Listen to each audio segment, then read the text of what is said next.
বাসিরাম ব্লগের শুরুতেই সমস্ত বন্ধুগণকে আমার আন্তরিক অভিনন্দন, আন্তরিক শুভেচ্ছা জানিয়েই ব্লগ শুরু করছি। সামনেই মহিরুহ বিশাল বপু নিয়ে দাঁড়িয়ে আছে একটি বটগাছ, ডালপালা ছড়িয়ে ঠিক রাস্তার পাশেই অবস্থান করে আছে এবং শীতল ছায়া প্রদান করছে। এখানে হাজার হাজার পাখি এ গাছে এসে বাসা বেঁধেছে। তাদের একটা নিরাপদ আশ্রয় এই বটগাছের মধ্যেই অবস্থান করে আছে। তার পাশেই সুন্দর লঙ্কা গাছ,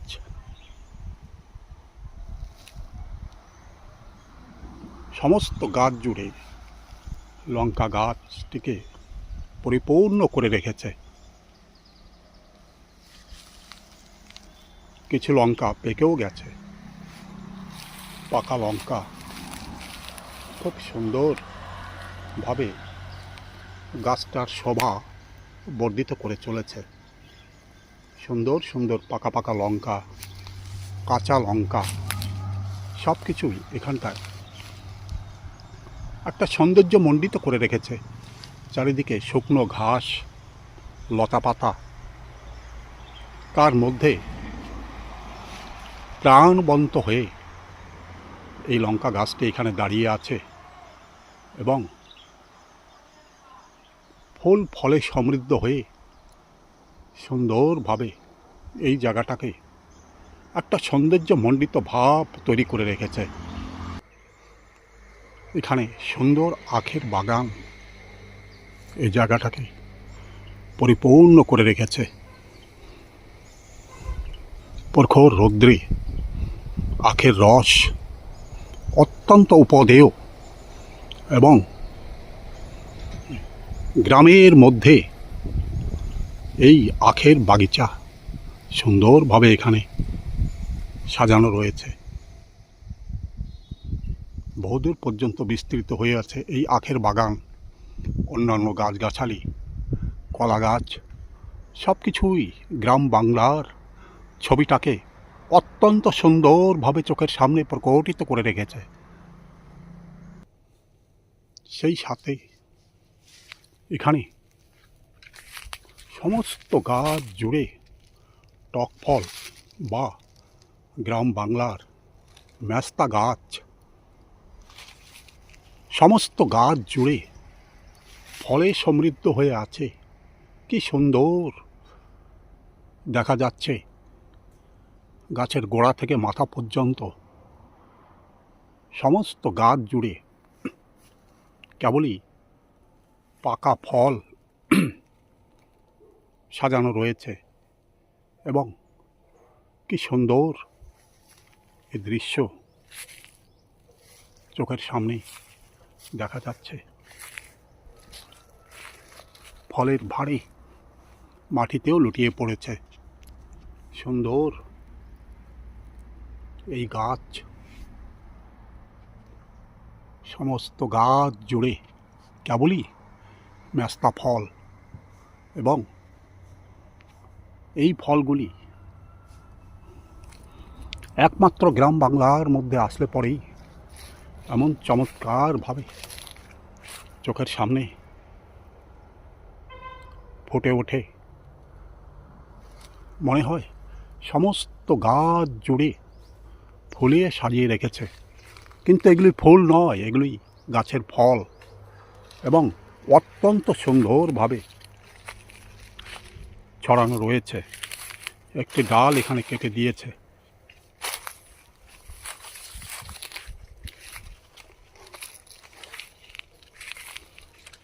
প্রখর রোদের তাপে সমস্ত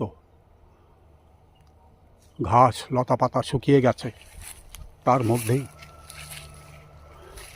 এই টক ফল বা মেস্তা গাছটি কি সুন্দরভাবে এখানে দাঁড়িয়ে আছে। তার সৌন্দর্যকে এখানে থরে থরে সাজিয়ে রেখেছে। অপরূপ সুন্দর এর রূপ। এবং দূর থেকে বা কাছ থেকে এর সৌন্দর্যে যে কেউ যেন অভিভূত হয়ে পড়বে, এমন সুন্দরভাবে এই মেস্তা গাছটি এখানে সাজানো রয়েছে। আশেপাশে পাকা ফল দেখে পাখিরাও আকৃষ্ট হয়ে পড়ে। বিভিন্ন ধরনের পাখি উড়ে উড়ে এসে এর উপরে বসে এবং চেষ্টা করে এই ফলগুলি তারা উদরস্থ করবার জন্য।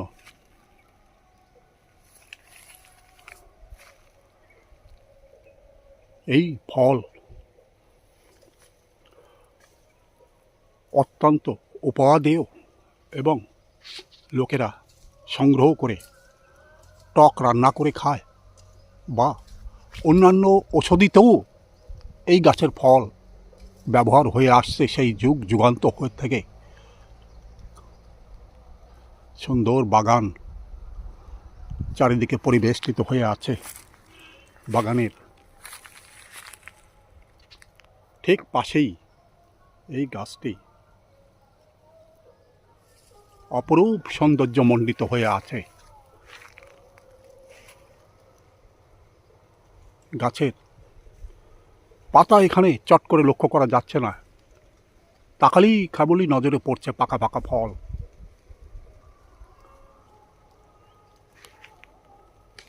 পাশেই কলা বাগান, সেখানেও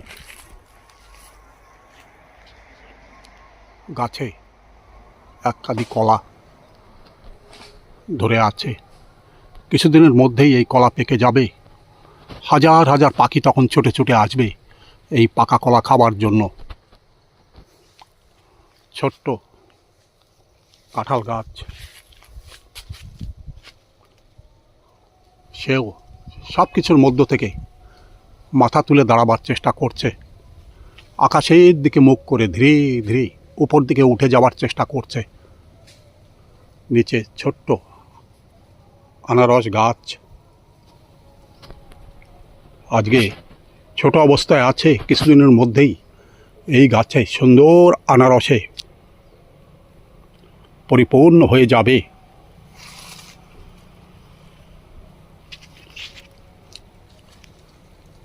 চারিদিকেই গ্রাম বাংলার এমন অপরূপ সৌন্দর্যে যে কেউ অভিভূত হয়ে পড়ে। কেবলমাত্র গ্রামের মধ্যেই এমন সুন্দর রূপ প্রকৃতি যেন উজাড় করে সাজিয়ে রেখেছে। এমন ফল মনে হবে যেন সুমিষ্ট পাকা পাকা ফল, কিন্তু এ ফলগুলি মিষ্ট নয়। মিষ্টি না হওয়ার জন্যই সম্পূর্ণ টক টক ফল নামে পরিচিত। সুন্দরভাবে যখন চোখের সামনে পতিত হয়, কি অপরূপ সৌন্দর্যে মনটা তখন নেচে ওঠে, মনটা তখন ভরপুর হয়ে যায়। এমন অপরূপ সৌন্দর্যের মাঝে হৃদয় হারিয়ে যায়। আশেপাশের যে সমস্ত গাছপালা এখানে দাঁড়িয়ে আছে প্রখর রোদের মধ্যে, তারা আকাশের পানে মুখ করে একভাবে দাঁড়িয়ে আছে। তারা যেন অপেক্ষা করে আছে যে কখন বৃষ্টি নামবে, এবং তারা প্রখর রৌদ্রস্নাত অবস্থায় যেমন দাঁড়িয়ে কষ্ট পাচ্ছে, এক পশলা বৃষ্টি হয়ে গেলে পরেই তাদের মধ্যে যেন একটা প্রাণ সঞ্চার হয়ে যাবে। চারিদিকে যে শুকনো গাছপালা লতা গুল্ম সব কিছু এখানে শুকিয়ে ঝাঁঝরা হয়ে গেছে। তাদের মধ্যে প্রাণের স্পন্দন নেই। কিন্তু যখনই বৃষ্টি আরম্ভ হয়ে যাবে, সমস্ত গাছ তখন সতেজ হয়ে মাথা তুলে দাঁড়িয়ে পড়বে। আশেপাশে আম বাগান, অন্যান্য গাছগাছালি এখানকার সৌন্দর্যকে যেন লক্ষ গুণ বাড়িয়ে তুলেছে। উদার আকাশ উপর থেকে যেন আশীর্বাদ করে চলেছে। এই গাছপালাও আকাশের দিকে মুখ করে যেন প্রতিনিয়ত আশীর্বাদ গ্রহণ করে চলেছে। সামনেই একটা আমড়া গাছ,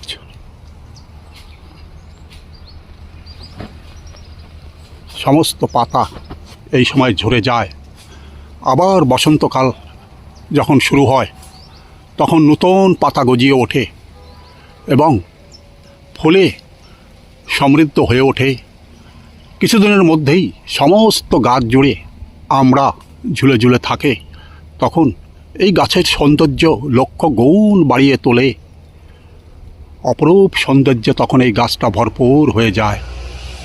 আজ এই গাছটা নেড়া হয়ে গেছে, দু একটা পাতা থাকলেও কয়েকদিনের মধ্যে সমস্ত পাতা ঝরে যাবে এবং বসন্তের আগমনের সঙ্গে সঙ্গে এই গাছ আবার সতেজ হয়ে যাবে, আবার ভরপুর হয়ে যাবে এবং বাতাসের ছন্দে ছন্দে এই গাছটা তখন নেচে উঠবে। তখন সে প্রাণের স্পন্দন অনুভব করবে, ফুলে ফলে সমৃদ্ধ হয়ে উঠবে।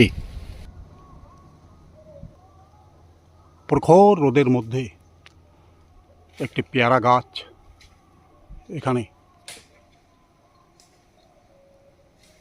মাথা তুলে দাঁড়িয়ে আছে। বৃষ্টি পড়লেই হয়তো ফুলে সমৃদ্ধ হয়ে যাবে এবং ধীরে ধীরে সমস্ত গাছ জুড়ে পেয়ারা ভরপুর হয়ে যাবে। সামনের লেবু গাছ,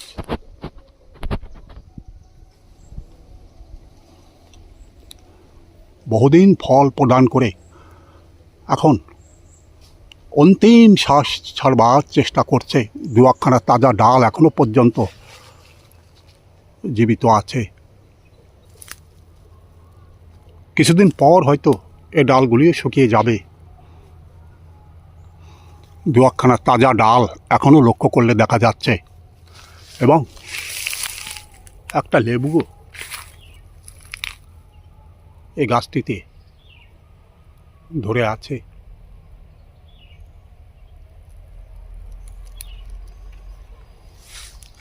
এক সময় সমস্ত গাছ জুড়ে লেবু ঝুলে ঝুলে থাকতো। এর পাশেই একটি ল্যাংড়া আমের গাছ আজকে ছোট অবস্থায় থাকলেও কিছুদিনের মধ্যেই এই গাছে ফুল ফলে সমৃদ্ধ হয়ে উঠবে। তার চারপাশেই সুপারি গাছ প্রখর রোদের মধ্যে মাথা তুলে দাঁড়িয়ে আছে এবং একসময় সুপারি গাছ বিশাল আয়তন এই সুপারি গাছের সঙ্গে পাল্লা দিয়ে দাঁড়িয়ে পড়বে।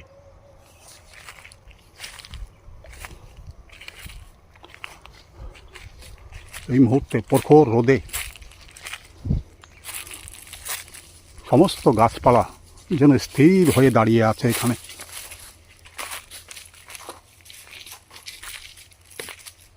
কিছুকাল আগেও চলমান এই নালাটি জলে পরিপূর্ণ হয়েছিল। এই মুহূর্তে জল শুকিয়ে গেছে। প্রখর রোদে এ জল শুকিয়ে নিচে সামান্য একটু জল দেখা যাচ্ছে। কয়েকদিনের মধ্যে এটুকু হয়তো শুকিয়ে যাবে। তখন সম্পূর্ণ এ নালা শুকিয়ে যাবে। আশেপাশের এই গাছগাছালিগুলিও এই নালার জলে তারা এতদিন প্রাণবন্ত হয়ে জাগৃত ছিল। আজ নালার জল শুকিয়ে গেছে। প্রখর রোদের তাপে চারিদিক যেন ধুধু করছে রোদের তাপ। তার মধ্যেই সমস্ত গাছপালাগুলি দাঁড়িয়ে আছে।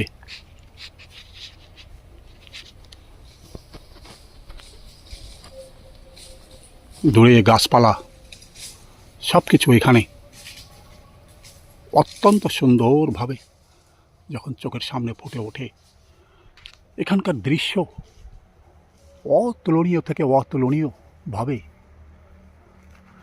মানুষ অবলোকন করে থাকে। প্রকৃতি তার সৌন্দর্যকে এখানে উজাড় করে ঢেলে দিয়েছে। গ্রাম বাংলার এমন অপরূপ সৌন্দর্যকে দেখবার জন্য দ্বীপ দ্বীপান্তরে, দেশ বিদেশ হতে, ভারতবর্ষের বিভিন্ন প্রান্ত থেকে, এমনকি ফরেন থেকেও হাজার হাজার নয় লক্ষ লক্ষ মানুষ এই হ্যাভলক দ্বীপে বেড়াতে আসেন কেবলমাত্র এখানকার সৌন্দর্যে অভিভূত হবার জন্য, এখানকার বিরল সৌন্দর্যকে সাক্ষী রাখবার জন্য। যে দৃশ্য, যে সৌন্দর্য তারা হয়তো দেশ বিদেশে বিভিন্ন প্রান্তে ঘোরা সত্ত্বেও এমন মৌলিকত্ব, এমন দৃশ্য হয়তো তাদের চোখের সামনে ধরা পড়েনি। কেবলমাত্র গ্রাম বাংলার মধ্যে আসলে পরেই এমন অপরূপ সৌন্দর্য তারা গ্রহণ করতে পারে, তারা কাছ থেকে স্পর্শ করতে পারে, কাছ থেকে অনুভব করতে পারে যে এই এক আনন্দের জোয়ার, যে জোয়ারের মধ্যে মানুষের হৃদয় একবার নয় শতবার নেচে ওঠে। শ্রদ্ধেয় দর্শক মণ্ডলী, শ্রদ্ধেয় বন্ধুগণ, ভিডিওতে যদি আপনি নতুন হন দয়া করে একটা সাবস্ক্রাইব করবেন। ভিডিও কেমন লাগলো দয়া করে কমেন্টস বক্সে লিখে জানাবেন। আপনার মতামত, আপনার কমেন্টস আগামী ভিডিও তৈরি করতে সহযোগিতা করবে। ভিডিওর শেষে সমস্ত বন্ধুগণকে আন্তরিক অভিনন্দন এবং ধন্যবাদ।